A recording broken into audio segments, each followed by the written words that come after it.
그래서 주님은 우리가 남을 돕는 교회뿐만 아니라 우리 교회도 서로 사랑하고 행동과 어떤 열매들이 풍요로운 교회가 되기를 원하신 줄 믿습니다. 그리고 그 중심에는 모두 예수님이 있습니다. 우리 마음만 중요한 것이 아니라 우리의 행동도 중요한 교회가 되는 것입니다. 근데 이렇게 하나님이 기뻐하시는 교회는요, 우리가 안다고 할 수 있는 게 아니에요. 하나님이 기뻐하시는 교회는 아는 것뿐만 아니라 그것을 위해서 내 것을 포기해야 할 때만 가능한 겁니다. 심지어 내어주고 포기까지 했으면서 돌아오는 것이 무시와 무관심, 그리고 외면을 경험하면서까지 하는 것이 바로 하나님 나라에서 우리가 감당하는 거예요. 그러면 알기는 알지만 그런 교회를 지금 우리가 감당하려면 뭔가 달라져야 되는 거예요. 오늘날 같이 개인 중심적이고 가족 중심적인 어떤 신앙 상태로는 여러분 이런 빌립보 교회 같은 교회가 불가능합니다, 여러분. 가족 중심적인 교회를 하는데 어떻게 더 시간을 많이 낼 수 있겠어요? 어려워요. 가족을 위하는 돈이 많이 필요한 시대에 어떻게 교회 사역에 내 물질을 내놓을 수 있겠습니까? 내가 직장생활에서 많은 에너지를 요구하는데 내가 어떻게 교회 사역을 위해서 에너지를 내어줄 수 있겠습니까? 힘듭니다. 어렵습니다. 그래서 우리가 주님이 기뻐하시는 교회가 되려면 바뀌어야 됩니다. 어떻게 바뀌어야 되는가? 본문 18절 말씀이에요. 함께 읽어볼까요? 시작. 그러면 무엇이냐? 거칠어 참으로 무슨 방도라든지 전파되는 것은 그리스도니 이로써 나는 기뻐하고 또한 기뻐하리라. 그리고 우리가 주님을 기뻐하는 교회가 되려면 나보다 내가 기뻐하는 것보다 주님이 기뻐하시는 것에 익숙해져야 돼요. 주님이 기뻐하면 됐지. 주님이 기뻐하는 것이 우선이지라는 마음가짐으로 변화되어야 됩니다. 그러나 우리는 복음을 위한 도움과 배려에 먼저 내 형편부터 살피는 경우가 많습니다. 내가 살고 내 가족이 먼저 잘 된 다음에 그 다음이 뭔가 도움을 주려고 하는 것이 자연스러운 인간의 모습이에요. 근데 빌립보 교회는 그렇지 않았어요. 그들 스스로가 어려움을 처할 때가 많았습니다. 여러분 빌립보 교회가 부자라서 헌금을 많이 한 게 아니에요. 빌립보 교회는 이 로마 시민권을 가진 빌립보인들이 많았고 로마 시민권이나 로마인이 아닌 사람, 이방인들 중에 뭔가 천대받거나 혹은 낮은 보직에 있는 사람들이 예수를 믿는 경우가 많았기 때문에 자주장사 루디아 외에는 그렇게 크게 돈 버는 사람이 많지가 않았어요. 그런데도 불구하고 그들은 힘에 지나도록 헌금을 했습니다. 바울을 위해서는 네가 가서 좀 도와줘. 그러면 그 바울의 도움을 줬던 에바브로디도가 자기 일은 없겠어요? 네? 무슨 실업자입니까? 응? 너 네 하던 일 멈추고 바울 가서 도와줘. 그러면 돈 받고 하는 거예요? 아니에요. 자기 어떤 자기를 위한 걸 다 포기하고 가서 하나님이 하나니까 하고 자기를 올인하는 거예요. 그게 얼마나 귀합니까? 놀랍습니까? 근데 그런 헌신이 아니고는 그런 자기 포기가 아니고는 할 수 없는 거예요. 그리고 우리가 흔히 그런 얘기합니다. 헌금 많이 하는 사람들은 부자니까 헌금 많이 하지. 여러분 부자라고 돈이 남지 않아요. 세상에 돈이 남는 사람은 하나도 없어요. 다 모자라요 돈은. 근데 돈을 헌금을 많이 내는 사람은 그만큼 하나님 나라에서 기꺼이 내어놓을 수 있는 사람이기 때문에 가능한 거예요. 제 친구도 굉장히 부자거든요. 집도 몇 채 있고 막 기업 회장이고 그런데 돈에서는요 10,000원 하나도 허투루 쓰지 않더라고요. 예, 얼마나 짠지 몰라요. 정말 부자들이 쓸 때는 확 쓰는 게 있지만 허투루 쓰지 않더라고요. 예. 그러니까 여러분 돈이 남아서 준 사람은 없어요. 다 귀해요. 아, 저 사람 돈이 많아서 그래. 그렇지 않습니다. 그런데도 불구하고 내놓는 이유는 뭡니까? 하나님 더 귀하기 때문에 그런 거예요. 나를 위해서 쓰는 것보다 하나님 나라 쓰는 게 더 귀하니까 내놓을 수 있는 거예요. 특히 여러분 한국 사회에 애들이 조금만 크면 가장 큰 가정적 부담이 뭐냐? 학원비 부담이 커져요. 한 과목당 30만 원이에요. 근데 한 과목만 갖고 되는 줄 아세요? 최소한 3과목 들어야 돼요. 국영수. 그거는 학교가 이미 얘네들이 과외를 하고 있다는 전제에서 진도가 나갑니다. 그러니까 혼자서 공부하는 천재가 아닌 걸 못 따라가요. 그럼 그거를 붙이기 위해서 부모님들은 학원에 보낼 수밖에 없어요. 왜? 자기가 감당을 못하니까. 그럼 학원은 책임지고 그 아이 성적을 올립니다. 심지어 막 숙제도 하게 만들어요. 학교에서는 안 하는데 학원 선생님들 하게 만들어요.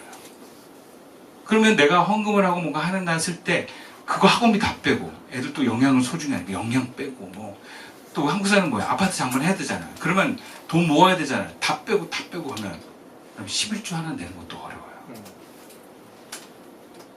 특히 예전처럼 경제적인 어떤 호황기가 아니라 불황기에는 더 어렵습니다. 근데 하나님이 내 삶에 너 이거 툭 떼가지고 내라. 할 수 있을 것 같아요? 못해요. 근데 어떤 사람이 가능한지 아세요? 나보다 하나님 나라가 더 소중한 사람은 가능한 거예요. 우리 자식 학원 보내는 것보다 더 소중한 사람이 가능한 거예요. 내가 직장만 하는 것보다 주님이 더 소중한 사람은 가능한 거예요. 항상 돈은 내 마음입니다. 더 소중한 것에 더 쓰게 돼 있는 거예요. 내가 소중한 건 내 가족이 소중한 거예요. 주님보다 나와 내 가족이 소중하면 못 나갑니다. 헌금은 그런 거예요. 근데 주님이 소중하다. 나보다 소중하다. 이건 무슨 얘기예요? 내 가족보다 더 소중하다. 그러면 내 가족이 그걸 못하는 한이 있어도 주님이 나에게 감동을 주시면 기꺼이 내놓을 수 있는 거. 여러분, 그것이 빌립보 교회였다라는 거예요. 여러분, 이 싸움을 우리는 해야만 합니다. 그렇지 않으면 우리의 신앙은 변화될 수 없습니다. 그래서 18절을 세 번역으로 이렇게 얘기합니다. 바울이 이렇게 얘기하죠.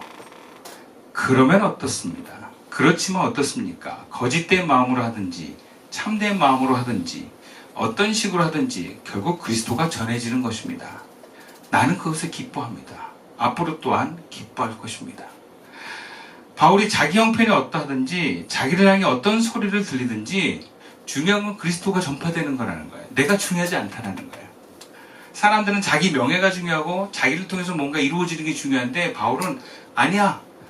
나는 무시당해도 되고 내가 감옥에 있어서 전도가 막혀도 괜찮아. 누가 나를 비난하면서 그리스도 전파하면 그러면 돼. 그런 얘기예요. 그리스도가 소중해. 나는 괜찮아. 그 얘기예요. 그리고 우리가 그리스도의 길을 제자라고 그리스도의 길을 가는 제자라고 하지만 우리 삶에 여러분 우리는 우리 자신에게 너무 많은 의미를 부여합니다. 내가 중요한 사람이 돼야 되고 내 존재감이 충만해야 되고 나로 인해서 하나님의 사역이 펼쳐진 게 중요하지 나 빼고 하나님 나라가 없는 거예요. 우리가. 왜? 내가 너무 소중하니까. 성공을 해도 내가 성공을 하고 하나님 나라 전파하는 것도 나를 통해서 우리 교회를 통해서 전파돼야 감사한 기쁨이 넘칩니다. 근데 그렇게 자신을 향한 의미 부여에 갇히다 보면 여러분 우리의 복음의 사역은 방해받습니다. 어떤 분은 그렇게 얘기할 수 있어요. 아니 지금 건물도 없는 너희가 네 코가 석자인데 무슨 개척교를 네가 돕냐. 너부터 바로 세우고 도와라. 그런 얘기 할 수 있어요. 하나님의 은혜 가운데 이게 너와 내가 없는 거예요. 우리가 신앙이 성장하는 건 우리 교회 남의 교회가 없고 나와 너가 없는 그런 벽들이 허물어 갈수록 우리는 더 예수님을 닮아가는 사람이 되는 겁니다.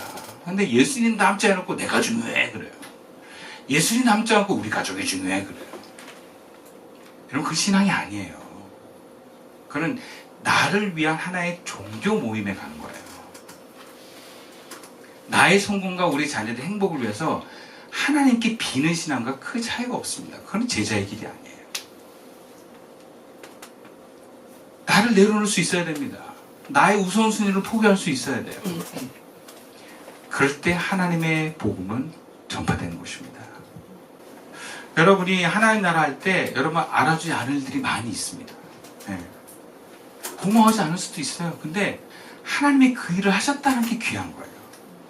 그때 여러분이 바울처럼 그러면 어때?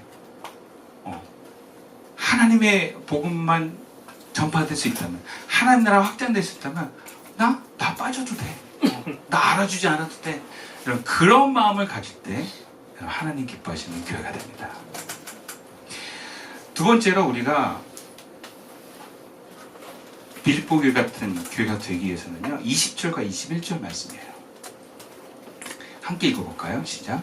나의 간절한 기대와 소망을 따라 아무 일에든지 부끄러워하지 아니하고 지금도 전과 같이 온전히 담대하여 살든지 죽든지 내 몸에서 그리스도가 존귀하게 되려 하려 하나니 이는 내게 사는 것이 그리스도니 죽는 것도 유익합니다. 그럼 바울은요, 오직 자기의 소망은 내가 사느냐 죽느냐의 문제가 아니라 내 안에 그리스도가 존귀하게 자리 잡는 거다라고 얘기를 해요. 그러니까 오직 바울에는 바울 자아가 아니라 주님만 계신 거예요.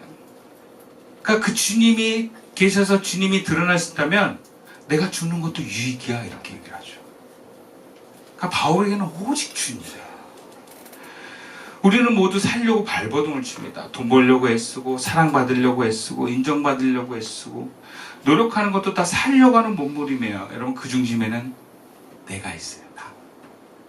내가 살고 싶고 내가 사랑받고 싶고 내가 인정받고 싶은 거예요. 근데 그런 몸부림은 예수를 모르는 사람에게는 당연한 거지만 예수 믿고 그리스도인이 된다는 것은, 여러분, 이것은 분명히 잘못된 겁니다. 예수 믿고 그리스도인이 되었다는 것은 무엇이냐? 예수를 믿으면서 이 자아는 죽고 내 안에 그리스도가 사는 것이 바로 그리스도인이라는 사실을 믿으십시오. 그리고 그 자아는 어떤 자냐? 거듭난 자예요. 정말 주님을 사랑하고 죄가 용서된 자. 그 자아가 주님과 함께 사는 것이 바로 그리스도입니다. 그래서 그리스도인의 삶의 목적은 사실은 행복에 있지 않습니다. 미안한 얘기지만 이 시대 많은 화두가 행복이에요. 심지어 저는 예전에 목사님들에게 이런 얘기 들었어요. 예수 왜 믿냐? 행복하려고 예수 믿지, 그래요. 근데 그렇게 주장하는 목사님이 결국 끝이 안 좋았어요. 그때 알았어요. 아, 행복하려고 예수 믿으면 안 되는구나. 왜? 우리가 행복이라고 하는 그 주체는 나기 때문에. 내가 만족하고 내가 행복하고 내가 뭔가 드러나게 하는 데 있어서 예수를 믿는 것은 신앙의 올바른 방향이 아닙니다. 여러분, 그것은 십자가의 길이 아닙니다. 예수님이 성령이 임재하고 나서 광에서 시험을 받을 때 마귀가 계속 그 유혹을 해요. 네가 높아져라. 네가 드러나라. 근데 예수님은 마귀를 쫓아냅니다. 오직 하나님만을 드러냅니다. 우리가 그리스도인이 돼서 바울처럼 우리 중심에는 그리스도가 살아나기를 열망합시다. 예수를 믿고 그리스도인 사람이 행복을 위해서가 아니라 그리스도가 존귀케 되는 게 목적이 되길 축원합니다. 그러면 행복도 따라와요. 행복하려고 하면 오히려 행복은 놓치는데 그리스도가 존귀케 되는 길을 가면 행복이 오게 되는 줄로 믿습니다. 그래서 예수의 형상이 들어서 하나님과 하나 되는까지 나아가는 것이 바로 우리의 신앙의 길입니다. 근데 이런 말들이 사실은 말로만 끝나는 경우가 많아요. 다들 교회 다니면서 그렇게 말하지만 실제로는 그리스도가 아니라 자기 자아가 존귀케 되는 데 목적이 많아요. 그래서 여러분, 사건을 만나보지 않으면 모릅니다. 내가 내 목적을 갖고 있으면 빌립보 교회 같은 사랑을 내어주는 교회가 될 수 없습니다. 주님의 길을 따라갈 수도 없어요. 그러니까 여러분들이 감정을 통해서 항상 자기 자신을 살펴보셔야 돼요. 내가 왜 화가 나는가? 내가 왜 서운한가? 그죠? 대부분 결혼한 사람들이 화난 이유는 보면요, 가족 문제 때문에 화가 나요. 중요한 건 사건을 만나보면 아는 거예요. 그럴 때마다 회개하시는 거예요. 그런 사건을 만나지 않고 내가 완벽하게 내가 제거되지 않습니다. 올라올 때마다 아이고 내가 또 올라왔구나. 회개하고 좀 너무 안 내려가는 거는 좀 기도 좀 세게 하고 씨름하는 거예요. 그게 여러분 감정을 통해서 여러분들에게 신호처럼 드러납니다. 그래서 이제 주님의 뜻을 알았죠. 아, 내가 어느덧 하루를 잘 보내려고 하는 것들이 주님의 마음이 아니라 그건 역시 나였구나. 그새 안 거예요. 왜 우리가 좋은 일 하면 그게 주님의 일인 것 같잖아요. 그렇지 않습니다. 남을 도와주는 것도 알게 모르게 내가 좀 힘들 수 있고요. 내가 오늘 하루를 열심히 살아도 그게 내가 열심히 산 것처럼 될 수도 있어요. 여러분, 이게 심해지면 바리새인 되는 거예요. 그럼 뭐야? 그렇게 못 사는 사람들이 너무 못마땅하고 그렇지 않겠습니까? 여러분, 우리가 알게 모르게 주님이 존귀케 돼야 되는 이 자리에 내가 존귀함을 받으려고 한다는 걸 아셔야 됩니다. 근데 이거를 몰라요. 부딪혔을 때 회개하시는 거예요. 부딪혔을 때 깨닫고 내려놓는 것입니다. 이것을 죽음이라 그래요. 죽음. 내 생각과 내 기대와 내 바람을 포기하는 것을 죽음이라고 합니다. 이 죽음을 걸어갑시다. 그러다 보면 그 자리에 주님이 오시는 거예요. 여러분, 내가 죽는 그 자리에 주님이 오는 거지 내가 사는 자리에 주님이 오는 게 아닙니다. 우리가 그렇게 주님이 주인이 되면 정말 하나님 나라가 펼쳐지는 거예요. 더 큰 열매들이 일어나는 거예요. 말씀을 마치겠습니다. 주님은 우리가 주님이 거하시는 주님 기뻐하신 교회가 되기를 원합니다. 우리 시선교회도 그렇고 저와 여러분 한 사람 한 사람 다 교회예요. 저와 여러분이 이런 빌립보 교회 같은 교회가 돼야 되지 않겠습니까? 그럼 그렇게 해서는 바울과 같은 마음을 가져야 돼요. 빌립보 교회가 왜 그럴 수 있는가? 바울을 너무나 사랑하고 바울과 그 마음이 하나가 됐기 때문에 그것이 가능한 거였습니다. 그래서 바울이 갇히면 자신들이 갇힌 것 같은 거예요. 바울이 어려우면 자신들이 어려운 것 같은 거예요. 그러니까 바울의 마음을 가졌기 때문에 그 교회가 그렇게 감당할 수 있던 것처럼 바울은 또 어떻게 됐습니까? 예수님의 마음을 가졌기 때문에 그것을 감당할 수 있었던 것입니다. 우리 모두가 그 주님의 마음을 가집시다.